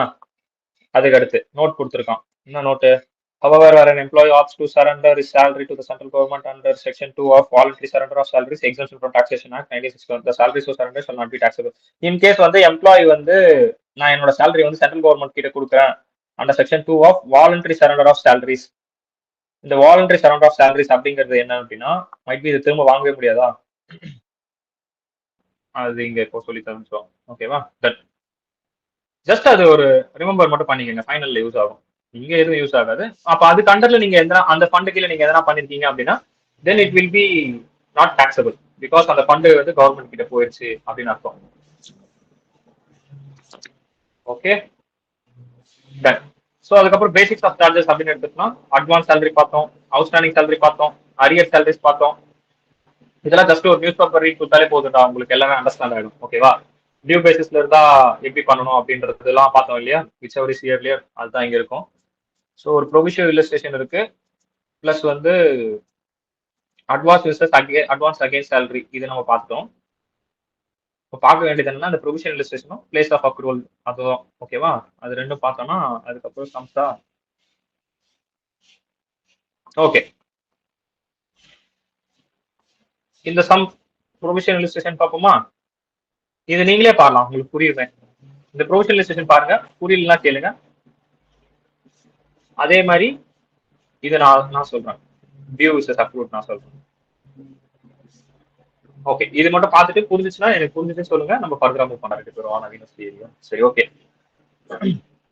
ஸோ என்ன பண்ணிருப்பாங்க அப்படின்னா டேரக்டா 25,000 ஆல்ரெடி அவனோட சேலரி பர் மந்த் ஆன் 1/4/2021 இந்த இயர் 2022-23 தான் அவனோட இம்ப்ளிமெண்டேஷன் வந்து எடுத்திருக்காங்க. அப்போ நீங்க இந்த வருஷத்துக்கு கால்குலேட் பண்ணிட்டு இருக்கீங்க, விச் மீன்ஸ் சேலரி ஆஃப் 2023-24 போட்டுட்டு இருக்கீங்க. அது எங்க சொல்லியிருக்கோம், ஜாயின் பண்ணதை increment pending per month salary arrear such salary ரிசீவ்டா. ஓகே, இந்த வருஷத்துல ரிசீவ் ஆயிருக்கு இல்லையா 2023ல. So salary for the April 2024 has been received on advance. So advance வேறு ஒரு ரிசீவ் பண்ணியிருக்கானா. அப்போ நீங்க என்னென்ன பண்ணிருப்பீங்கன்னா இன்க்ரிமெண்ட்டும் ஆட் பண்ணிருப்பீங்க, அட்வான்ஸ் சேலரி இன்க்ளூட் பண்ணிருப்பீங்க. இது அட்வான்ஸ் சேலரி, இது இன்க்ரிமெண்ட், இது ஆஸ் யூஸ்வல் சேலரி. ஓகேவா? ஸோ இது எல்லாத்தையும் ஆட் பண்ணீங்க அப்படின்னா உங்களுக்கு இந்த ஆன்சர் 5,47,500 அப்படின்றது கிடைச்சிருக்கும். ரைட்டா? டேட் ரொம்ப முக்கியம். இங்க ஒன்றும் பெருசா டேட்ல குழப்புற மாதிரி எதுவும் இல்லை எனக்கு தெரிஞ்ச வரைக்கும். ஓகேங்களா? ஸோ அதனால டைரக்டா சம் போடும். இது வந்து 1 month சேலரி மட்டும் தான் ரிசீவ் பண்ணிருப்பான். அப்போ இது மூணுத்தையும் நீங்க ஆட் பண்ணிருப்பீங்க. கரெக்டா? 37,500க்கு 37,500க்கு 1 month இங்க இன்டூ 12 போட்டீங்க இல்லையா, இங்க 1 month சேலரி மட்டும் தான் பிஃபோரா அட்வான்ஸா ரிசீவ் பண்ணிருப்பான். விச் மீன்ஸ் ஏப்ரல் மட்டும் தான் ரிசீவ் பண்ணிருக்கான் அப்படின்னு சொல்லியிருப்பாங்க. அதாவது ஏப்ரல் ரிசீவ் பண்ணிருக்கானா அது நியாயப்படி பார்த்தா அடுத்த அசஸ்மெண்ட் இயருக்கு போயிருக்கணும், 2024-25க்கு போயிருக்கணும். ஆனா அதை நம்ம என்ன பண்ணிட்டோம், இங்கே கூட்டு வந்துட்டோம், இங்கே கூட்டு வந்து டாக்ஸபிள் பண்ணிட்டோம். அப்போ அடுத்த அசஸ்மெண்ட் இயருக்கு எத்தனை மாசத்துக்கு டாக்ஸபிள் பண்ணுவீங்கன்னா 11 மாசத்துக்கு. ஏன்னா ஒரு மாசத்துக்கு முன்னாடியே வாங்கிட்டீங்கன்னு அர்த்தம். ஓகேவா? அடுத்த அசஸ்மெண்ட் இயர் வரும்போது 11 மாசத்துக்கு தான் டாக்ஸபிள் பண்ணணும். நல்லா ஞாபகம் வச்சுக்கோங்க. ஏன்னா பிஃபோராவே இங்க ஒரு மாசத்தை உள்ள கொண்டு வந்துட்டோம் அப்படின்னா அங்க அப்போ 11 மந்த்ஸ் தான் பேலன்ஸ் இருக்கும். அந்த மந்த்துக்கு மட்டும் தான் நீங்க கால்குலேட் பண்ணணும். Okay, done. அதுக்கப்புறம் டாக்ஸ் பாயிண்ட் கொடுத்துருக்கான். எம்ப்ளாயி வந்து எந்த ஒரு அக்கௌண்டிங் மெத்தட் ஃபாலோ பண்ணாலும் அது irrelevant தான். இந்த மாதிரி தான் பண்ணணும், ஆஸ் பர் ரூல் படி தான் பண்ணணும் அப்படின்னு சொல்லியிருக்கான். ஓகேவா? அதுக்கப்புறம் சேலரி டியூ விசஸ் சேலரி அக்ரூட் அப்படின்னு கொடுத்துருக்கான். சேலரி டியூ என்ன, சேலரி அக்ரூட் என்ன, அதுக்கான டிஃபரன்ஸ் ஃப்ரம் சேலரி அக்ரூட் ஒரு எக்ஸாம்பிள் பார்த்தா உங்களுக்கு புரிஞ்சிடும். Mister X joined an organisation for ₹10,000 per month on 1st December 2023. 2023 1st Decemberல ஜாயின் பண்றாரு. In which salary fall due on first day of every next month. இப்போ டிசம்பர் ஃபுல்லா அவர் ஒர்க் பண்ணியிருந்தாருன்னா ஃபர்ஸ்ட் ஜான்ல என்ன ஆகுமா, சேலரி டியூ ஆகும். ஃபர்ஸ்ட் ஜான் தான் அவருக்கு வந்து வரும் அப்படின்ற மாதிரி கணக்கு. In such case taxable salary for the previous year 2023-24 shall be 30,000 calculated as under, which means இப்போ டிசம்பர் இருக்கா, இப்போ டிசம்பர் இது வந்து பாத்தீங்கன்னா இந்த ப்ரீவியஸ் இயர் அப்படிங்கிறது 2023-24. இந்த டிசம்பர் 2023 அதுக்கு அடுத்து 2024, அப்போ மார்ச் வரைக்கும் 31st March 2024 வரைக்கும். இப்ப என்னன்னா டிசம்பர் மாசம் ஃபுல்லா வேலை செஞ்சா அது எனக்கு எப்போ விழுகும், ஜனவரியில விழுகும். கரெக்டா? ஜனவரி. அப்ப ஜனவரி ஃபுல்லா செஞ்சா அது பிப்ரவரி. இப்போ பிப்ரவரி ஃபுல்லா செஞ்சா அது மார்ச். அப்ப எவ்வளவு விழுந்திருக்கும், மொத்தமா 30,000 ரூபாய் விழுந்திருக்கும். கரெக்டா? 30,000 விழுந்திருக்கும். ஆனா நியாயமான வேலை செஞ்சது எத்தனை மாசம், 4 மாசம். அப்ப 40,000 ரூபாய் விழுந்திருக்கணும். கரெக்டா? ஆனா எனக்கு இப்போ 30,000 ரூபாய் தான் விழுந்து இருக்கு. இப்போ இதை நான் வந்து எப்படி வந்து டாக்ஸபிள் பண்றேன் அப்படின்னா, டிசம்பர் 2023 10,000 ரூபாய் ரிசீவ் ஆயிருக்கு. டியூ டேட் எப்போ, 1/1/2024. 1/1/2024 தான் ஜான் 1. டிசம்பர் ஜான் 1 எனக்கு டியூ ஆகுது. அப்போ டாக்ஸபிள் நான் எந்த வருஷத்துல பண்ணுவேன், 2023-24 பண்ணுவேன். எதோடது, டிசம்பரோடது. அதே மாதிரி ஜனவரியோடது பாருங்க, ஜனவரியோடது எனக்கு பிப்ரவரியில விழுகும். பிப்ரவரி விழுதுன்னா அதுவும் சேம் ப்ரீவியஸ் இயர்ல டாக்ஸபிள் பண்ணுவேன். அதே மாதிரி பிப்ரவரியோடது எனக்கு மார்ச்ல விழுகும். மார்ச்ல விழுதுன்னா அப் டு 31st மார்ச் வரைக்கும் எனக்கு டைம் இருக்கு, அதையும் நான் அதே இயர்ல பண்ணுவேன். பட் மார்ச்சோடது பாருங்க, மார்ச்சோடது நான் எங்க கொண்டு போறேன், அடுத்த வருஷத்துக்கு கொண்டு போறேன். 2024-25 அடுத்த வருஷத்துக்கு கொண்டு போயிட்டேன். புரியுதா? அப்போ 3 மந்த்துக்கானதை மட்டும்தான் இந்த ப்ரீவியஸ் இயர்ல நான் டாக்ஸபிள் பண்றேன். பட் ஆக்சுவலி அந்த ப்ரீவியஸ் இயர்ல 4 மாசம் இருக்கு. ஆனா நான் என்ன பண்றேன், 3 மந்த் மட்டும் தான் இதுல டாக்ஸபிள் பண்றேன். ஓகேவா? Which means due or receipt whichever is earlier. ஓகேவா? அந்த கான்செப்ட் படி விச் எவர் இஸ் இயர்லியர் போது ஃபர்ஸ்ட் ஜான் தான். ஏன்னா இதுக்கப்புறம் லேட்டர்ல போயிடுது, அதுக்கு அடுத்து பின்னாடி போயிடுது. மார்ச் மந்த் ஏப்ரலுக்கு போயிடுது, ஆப்வியஸா அடுத்த ப்ரீவியஸ் இயர்க்கே போயிடுச்சு. சோ இதுதான் அந்த டியூக்கும் அக்ரூக்குமான டிஃபரன்ஸ். புரிஞ்சுதா?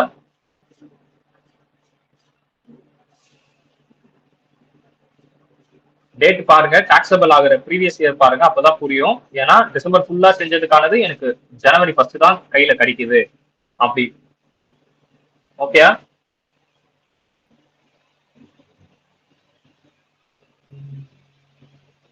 ஓகே, மற்றவங்களுக்கு எல்லாம் ஓகேவா? ஓகே, அக்காவுக்கு புரிஞ்சா தம்பிக்கு தானா புரிஞ்சிருக்கிறா. Okay, ton. ஸோ அடுத்து வந்து பாத்தீங்கன்னா அட்வான்ஸ் சேலரி, இது ரெண்டு பார்த்தாச்சு. அப்புறம் place of accrual salary. Place of accrual அப்படிங்கிறது என்ன அப்படின்னா, salary which is in received or earned in India shall be taxable in the hands of all SSC, whether resident or non-resident. ஆனா salary received in India தான். Salary is deemed to be India provided, which means the service rendered in India. இந்தியால service render பண்ணி கொடுத்திருந்தா. The rest period or leave period which presides and succeeds, which means presidesனா முன்னாடி, succeedனா ஐயோ எப்படி சொல்லுவேன், இது future, இது பாஸ்ட் மாதிரி. ஓகேவா? that is presides and succeeds சொல்லுவாங்க. by the service rendered in India and form part of service contract of employment. place of accrual obviously இது ரெண்டுமே இந்தியால இருக்கு. இந்தியால இருக்கிறதுனால ரெசிடென்ட்டோ நான் ரெசிடென்ட்டோ whether whatever it is it's deemed to be earned in India only. ஏன்னா receive ஆயிருக்கிறது இந்தியால அப்படின்னு சொல்லியிருக்காங்க. place of accrual ஒரு எக்ஸம்ஷன் கொடுத்துருக்காங்க. இதுல என்ன எக்ஸம்ஷன் அப்படின்னா, salary paid to a government employee being a citizen of India is deemed to be accrued in India irrespective of the place of work. Government எம்ப்ளாய்க்கு ஒரு எக்ஸம்ஷன் இருக்கு. So என்னன்னா, ஒரு சிட்டிசன் தான், is team to be accrued India irrespective of the place of work. அவர் எங்க போய் வேலை செஞ்சாலும் சரி. ஃபார் எக்ஸாம்பிள், கவர்மெண்ட் எம்ப்ளாயி ஒரு எம்பசியா இருக்காருன்னு வச்சுப்போம், தூதுவரா போறாரு, லைக் வந்து அமைதி தூதுவரா போகலாம், இல்ல வேர்ல்ட் ஹெல்த் ஆர்கனைசேஷன் எதுக்காகவோ, இந்தியா சார்பா ஒருத்தர் போய் அங்க பார்ட்டிசிபேட் பண்றாரு, எங்க UK, London, US, Dubai, euro எங்க வேணா இருக்கட்டும், அவர் அங்க போறாரு அப்படின்னா அது வந்து அவுட் சைட் இந்தியா நீங்க சொல்லக்கூடாது. That is team to be received in India அப்படின்னு சொல்லி இங்க தான் அவருக்கு வந்து டாக்ஸபிள் பண்ணுவோம், irrespective of the work place. உங்களுக்கு இது புரியலன்னு நினைக்கிறேன். என்னன்னா இந்த எக்ஸம்ஷன் அப்படிங்கிறது எதுக்கான எக்ஸம்ஷன்னா இந்த பிளேஸ் ஆஃப் அக்ரூவல் ஆஃப் சேலரிக்கான எக்ஸம்ஷன். இது கன்ஃபியூஸ் பண்ணிக்க வேண்டாம் நீங்க வேற எதையும் போட்டு. இந்த பிளேஸ் அப்படிங்கிறது நம்ம ஒரு இடத்துல பார்க்கவே மாட்டோம், ஒரு இடத்துல பிளேஸே நம்ம கன்சிடர் பண்ண மாட்டோம். அது எந்த இடம் அப்படின்னா, ஒருத்தர் கவர்மெண்ட் எம்ப்ளாயியா இருந்து அவர் வந்து வேற எங்கேயாவது சர்வீஸ் பண்றாரு, சிட்டிசன், இந்தியா சிட்டிசன் தான் அவரு. ஆனா அவரோட சர்வீஸ் எல்லாம் எங்க இருக்கு அப்படின்னு பாத்தீங்கன்னா இந்தியா விட்டு வெளியே இருக்கு அவர் பண்ற சர்வீஸ் எல்லாமே. ஆனா அவரு இந்தியாக்கான கவர்மெண்ட்கான எம்ப்ளாயி. ஓகேங்களா? அதான் அந்த எம்பசியா போறவரு, world health organisation meeting attend பண்றவரு, இந்த மாதிரி இருப்பாங்க. ஓகேவா? சோ அந்த மாதிரி பர்சன்ஸுக்கு இந்த place of accrual of salary அப்படிங்கிற அந்த ஒரு விஷயமே அப்ளிகபிள் ஆகாது, எக்ஸப்ட் ஆகும். இங்க நீங்க டாக்ஸபிள் பத்தி பார்க்கல, பிளேஸ் ஆஃப் அக்ரூவலை பத்தி பார்த்துட்டு இருக்கீங்க. ஓகேவா? இது எல்லாமே வந்து சேலரிக்கு தான் டாக்ஸபிள் ஆகும். இது மூணுமே வந்து comes under salary only, comes under the head salary only, comes under the head salary. But இந்த இடத்துல இந்த எக்ஸம்ஷன் பார்த்தோம் இல்லையா, இந்த எக்ஸம்ஷன் வந்து இந்த பிளேஸ் ஆஃப் அக்ரூவல்கான எக்ஸம்ஷன். ஓகேவா? ரிமெம்பர் பண்ணுங்க, ரிமெம்பர் பண்ணிக்கங்க. புரிஞ்சுதா இது? இல்ல புரியலையா?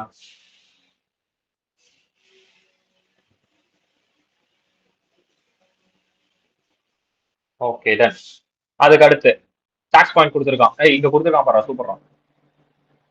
salary is earned at a place where service is rendered. Employee யாரா? யாரா வேணா இருக்கட்டும், எம்ப்ளாயர் யாரா வேணா இருக்கட்டும். Place of service India. Okay, salary received anywhere இருந்தாலும் இந்த place of service India. Yes. அதுக்கப்புறம் எம்ப்ளாயர் யாரா வேணா இருக்கட்டும், எம்ப்ளாயர் யாரா வேணா இருக்கட்டும். பிளேஸ் ஆஃப் சர்வீஸ் எனிவேர், இந்தியால இல்ல, ஆனா சர்வீஸ் ரெண்டர் ஆயிருக்குது என்ன இந்தியா, அப்போ டாக்ஸபிளா? எஸ். அப்புறம் ஆர்டினரி ரெசிடென்ட் ஆல்வேஸ்லி டாக்ஸபிள் தான், எங்க இருந்தாலும் சரி. இந்தியன் சிட்டிசன் பாத்துக்க, இது ஈஸி, இது நல்லா புரியும். இந்தியன் சிட்டிசனா இருக்காரு, இப்ப எம்ப்ளாயர் வந்து பாத்தீங்கன்னா கவர்மெண்ட் அவுட் சைட் இந்தியால பண்ணிருக்காரு, இங்க இந்தியா அப்படின்றதே இல்ல, ஆனா எம்ப்ளாயர் யாரு? கவர்மெண்ட். சோ அப்படி இருக்கும் போது சர்வீஸ் சேலரி ரிசீவ் எங்க வேணா இருக்கட்டும், அவர் இந்தியால ரிசீவ் பண்ணட்டும், எங்க வேணா ரிசீவ் பண்ணட்டும், எங்க டாக்ஸபிள் ஆகும்? இங்கதான் டாக்ஸபிள் ஆகும். ஓகேவா? அங்க அப்ப கொடுத்திருக்க எக்ஸம்ஷன் டாக்ஸபிள்கானது கிடையாது, பிளேஸ்க்கானது. அந்த பிளேஸ் irrespective ஆஃப் த பிளேஸ்னு ஒரு பாயிண்ட் கடைசியா இருக்கும் அந்த எக்ஸம்ஷன் கீழே. ஓகேவா? அதுக்கு அடுத்து நான் ரெசிடென்ட், நாட் ஆர்டினரி ரெசிடென்ட் அப்படின்னா எம்ப்ளாயர் யாரா வேணா இருக்கட்டும், எம்ப்ளாயி இந்த மாதிரி இருக்காரு அப்படின்னா place of service outside India, சர்வீஸும் அவுட் சைட் இந்தியா அப்படின்னோ தான். ஓகேவா? இது புரிஞ்சுதா? ரெசிடென்ஸ் ஸ்டேட்டஸ் இங்கே யூஸ் ஆகுது பாத்தீங்களா?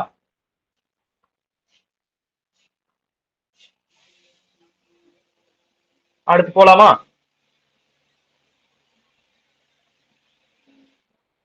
Okay.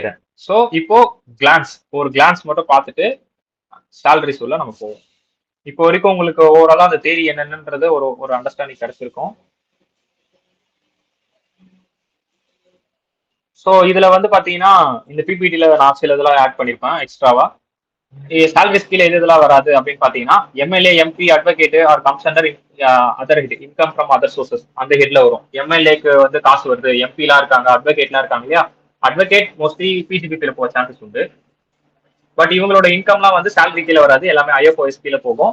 Advance again salary not taxable, அதை நான் சொல்லிட்டேன். பிரின்சிபல் ஏஜென்ட் நம்ம பார்த்துட்டோம், கான்ட்ராக்ட் ரிலேஷன்ஷிப்பும் நம்ம பார்த்துட்டோம். இதெல்லாம் வந்து பாத்தீங்கன்னா நீங்க ஞாபகம் வச்சுக்க வேண்டிய ஸ்பெஷல் பாயிண்ட்ஸ்.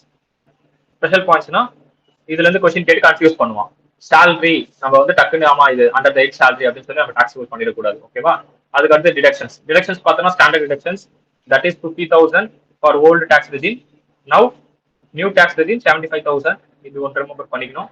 அதுக்கு அடுத்து இங்க கொடுத்துறாங்க 50,000 or gross salary whichever is lower. ஒன்றும் பிரச்சனை இல்லை, நான் சேலரி போடும் போது இது சொல்லி தரேன், இந்த which ever is lower concept.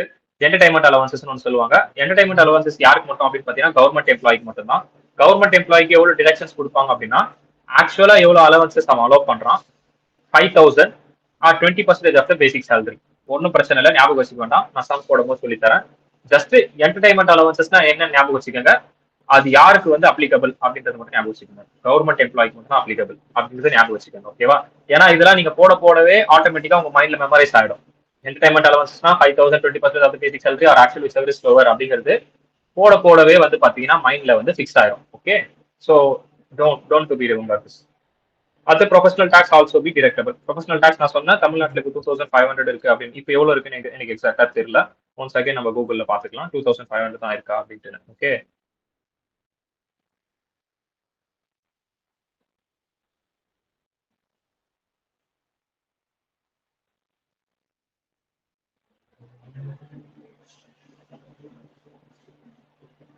ஆவரேஜா இங்க கொடுத்துருப்போம். அதாவது நம்ம இன்கம் வந்து 30,000 45,000 வரைக்கும் இருக்கு அப்படின்னா 235 ரூபா ப்ரொஃபஷனல் டாக்ஸ்.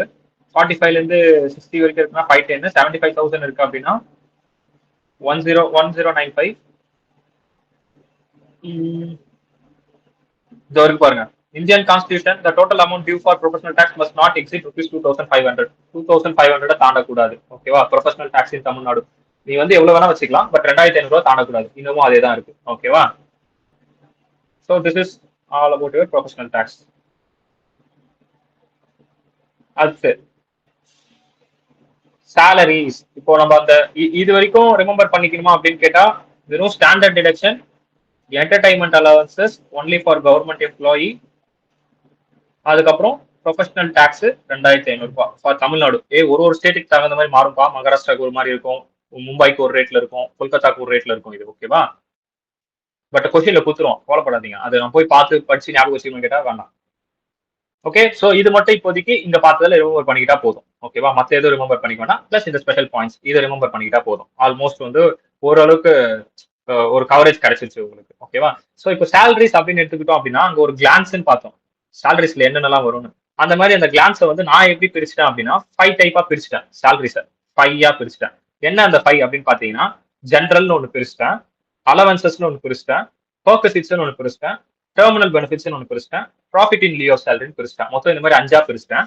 இப்போ இந்த 5ல ப்ராஃபிட் இன் லியோ சேலரியில ஏதாவது நம்ம ஒர்க்கிங் பண்ற மாதிரி இருக்குன்னு கேட்டா கிடையாது. இதுக்கு மீனிங் மட்டும் நம்மளுக்கு என்னன்னு தெரிஞ்சாலே போதும், முடிஞ்சிச்சு. இந்த டெர்மினல் பெனிஃபிட்ஸ் அப்படிங்கிறது என்ன அப்படின்னா, உங்களோட ஆனுவல் பெனிஃபிட்ஸ் தான் டெர்மினல் பெனிஃபிட்ஸ் சொல்றோம். ஆனுவல் பெனிஃபிட்ஸ்னா நீங்க gratuity, pension, leave encashment. Leave என்கேஷ்மெண்ட்னா நீங்க லீவ் போட்டாலும் உங்களுக்கு சேலரி கிடைக்கும் இல்லையா, அது. அதுக்கப்புறம் retrenchment compensation, TRENCHEN. Okay, retrenchment கொஞ்சம் ஸ்பெல்லிங் மிஸ்டேக்கா இருக்கு, அதை பார்த்துக்கலாம். காம்பன்சேஷன், அடுத்தது வாலண்டரி ரிட்டையர்மெண்ட்,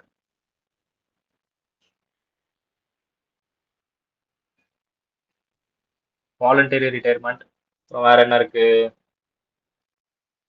ஓகே, இந்த மாதிரி ஆனுவல் பெனிஃபிட்ஸ் எல்லாமே இது கீழே வரும். ஸோ நீங்க எது கால்குலேட் பண்ற மாதிரி இருக்குன்னா, கிராஜுவிட்டி கால்குலேட் பண்ணுவீங்க, பென்ஷனுக்கு கால்குலேட் பண்ணுவீங்க, லீவ் என்கேஷ்மெண்ட் கால்குலேட் பண்ணுவீங்க. இது ரெண்டும் ப்ரொவிஷன் மட்டும் தான் இருக்கும். ஓகேவா? இது ரெண்டும் கால்குலேஷன் இருக்காது. இது 3 மேஜர். ஸோ இதுதான் நம்ம ஃபர்ஸ்ட் பார்ப்போம். எல்லாத்துக்கும் இந்த 5ல இதுதான் நம்ம முதல்ல பார்ப்போம். பெர்குசிட்ஸ் அப்படிங்கிறது கடைசியா பார்ப்போம். தட் இஸ் யுவர் நான் மானிட்டரி பெனிஃபிட். அலவன்சஸ் நான் சொன்னேன், கிட்டத்தட்ட ஒரு 17-20 அலவன்சஸ் இருக்கும். ஜென்ரல் அப்படிங்கிறது உங்களோட பேசிக் பிளஸ் போனஸ் பிளஸ் ஃபீ பிளஸ் கமிஷன், இதெல்லாம் தான் உங்க பேசிக் சேலரியில இன்க்ளூட் ஆகும். ஓகேவா? சோ இப்படிதான் சேலரி வந்து 5 டைப்பா நான் டிவைட் பண்ணிருக்கேன். அந்த கிளான்ஸ்லயும் அப்படிதான் இருக்கும், கிட்டத்தட்ட சிமிலர் தான்.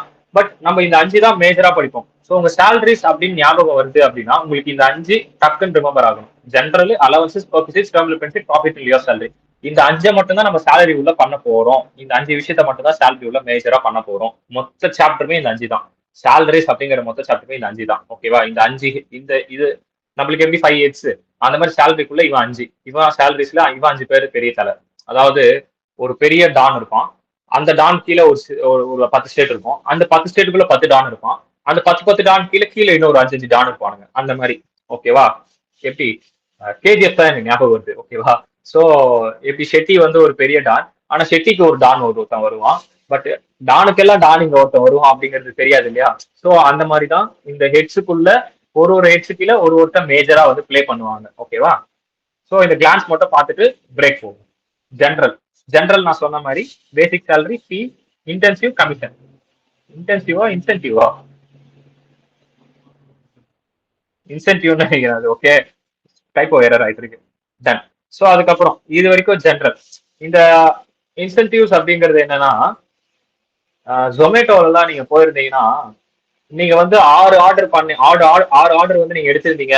லைக் ஜொமேட்டோ வண்டி ஓட்டுறது சொல்றேன். ஏன்னா அப்போ என் ஃப்ரெண்டு ஒருத்தன் ஓட்டிட்டு இருந்தான். அப்போ நான் அவன் கூட சேர்ந்து நான் ஓட்டிட்டு இருந்தேன். அப்போ எனக்கு என்கிட்ட லைசன்ஸ் இல்லை, அவனோட லைசன்ஸ் வச்சு தான் நான் ஓட்டிட்டு இருந்தேன். அப்போ என்னன்னா அப்போ பண்ணும்போது அதுல இந்த மாதிரி இன்சென்டிவ்ஸ் எல்லாம் தருவாங்க.